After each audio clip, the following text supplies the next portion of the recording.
ঢাকাই চলচ্চিত্রের জনপ্রিয় নায়িকা অপু বিশ্বাস হত্যা চেষ্টার একটি মামলায় আদালতে আত্মসমর্পণ করে জামিন পেয়েছেন। রোববার 13 জুলাই ঢাকার chief metropolitan magistrate Mohammad Mostafizur Rahman শুনানি শেষে 10,000 টাকার মুচলেকায় তার জামিন মঞ্জুর করেন। সেদিন অপু বিশ্বাস আদালতে উপস্থিত হন মাস্ক পরা অবস্থায় এবং বোরকায় ঢেকে। অনেকেই প্রথমে তাকে চিনে উঠতে পারেননি।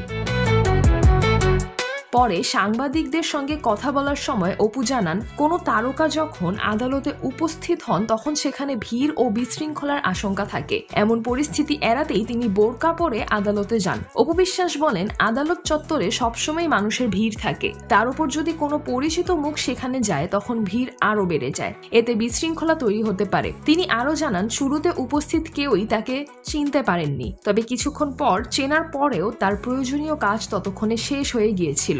শুধু আদালত নয়, প্রয়োজনে বাসার বাইরে যাওয়ার সময়ও আশপাশের পরিবেশ বুঝে অনেক সময় বোরকা পরেন বলে জানান এই অভিনেত্রী।